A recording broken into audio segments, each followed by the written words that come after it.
Hey guys, Erin here, dropping in to give you the astrological update for the midpoint of this November of 2023. Very interesting energies going on here. So currently we have the sun in the sign of Scorpio. Okay, now the sign of Scorpio is a very intense energy. This is the midpoint of fall. Okay, very condensed energy. The sign of Scorpio is hands down the most intense sign of the zodiac. It is ruled by Pluto and Mars. And to give you a feel for this sign of Scorpio, Pluto influences our spiritual willpower, our psyche, our spiritual power for transformation. Mars influences our physical drive, our physical willpower. So this sign of Scorpio being ruled by Pluto and Mars makes it a very tough energy, but it's also incredibly intense because it's in the element of water. All the water signs, Cancer, Scorpio, Pisces, these are the signs that are most strongly associated with emotions. Okay, so there might be a lot of intense emotions going around. Of course, we all experience every transit as a collective, but also as individuals. So of course, this is going to take a very unique impact on all of us. However, as a collective, we are all receiving this very intense scorpionic energy. There's a reason why the sign of Scorpio is most commonly represented by the scorpion. It can have a lethal pinch. Okay, Scorpio is a lovely energy, hands down one of my favorite zodiac signs, but that might be because I love the spiritual willpower that comes through with this sign of Scorpio. And if you think about it, this is really the time of year when the veil between worlds is thinnest. There's a reason why Halloween falls in Scorpio season. So we've got the sun going through the sign of Scorpio. Now, we've also got Mars going through Scorpio, really close to the sun. This is called a conjunction. When any two planets or celestial bodies are right next to each other, it's called conjunct. And it's very much similar to holding a flashlight here and a flashlight here. The closer those flashlights are together, it just looks like one bright light. So we've got Mars and the sun working together. Again, Mars rules our physical drives. There's a lot of very intense energy coming through here. Now, on October 13th at 1:27 a.m., we'll have a new moon in the sign of Scorpio. What that means is we'll have the sun, the moon, and we're also going to have Mars, all in this sign of Scorpio.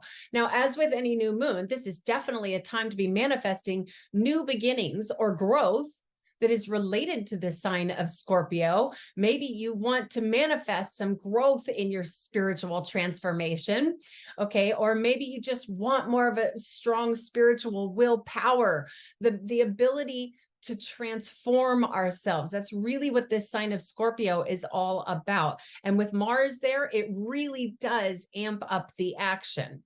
Okay, so the sun and Mars will be very strongly conjunct all the way up until, what is it, November 26th, I believe. Okay, but what happens is, so they're going through the sign of Scorpio, Mars and the sun. The Mars moon will be right next to them just for 2.5 days. But the sun and Mars are going to keep moving along together. Well, on November 22nd, the sun moves into the sign of Sagittarius. Okay, the sign of Sagittarius is the mutable fire sign.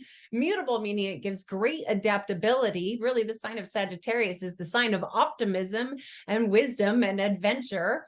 Okay, so that's exciting. But on just 2 days after that, on the 24th, Mars also moves into the sign of Sagittarius. So it's like, for the time being, we've got this very intense energy that says, hey, let's go through a transformational process. But then on the 22nd, the sun says, hey, let's pick up the optimism. Maybe let's pick up some sort of philosophy. The sign of Sagittarius is very much associated with, again, wisdom and things like philosophy, faith.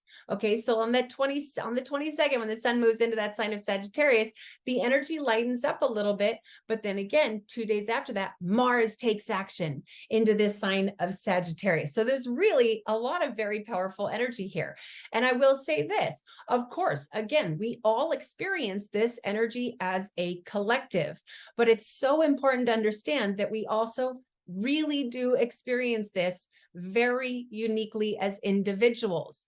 And if you know your natal chart, if you're familiar with your natal chart, all you got to do is pull up your natal chart and see which house in your natal chart the sign of Scorpio rules and the sign of Sagittarius rules. What I'm talking about here, if you're looking at a natal chart, there's all these things that look like a slice of pie.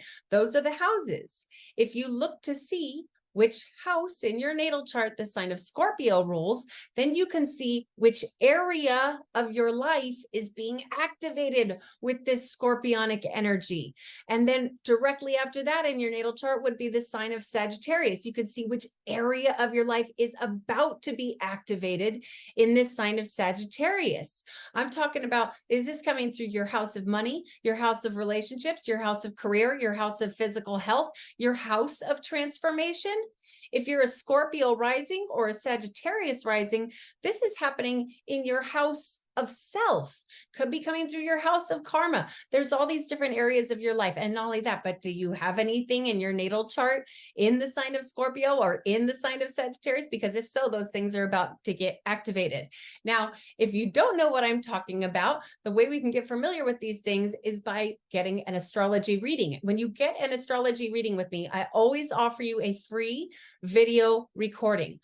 With the 90-minute session, we get to go through every little house in your natal chart and talk about the energy that manifests through there. And with that recording, you can always go back to review it to see which area of your life is being activated by any astrological forces. Okay, so if you would like to schedule an astrology reading, please visit eastwestbooks.org. When you go to that website, you'll see a link on top that says Readers and Healers.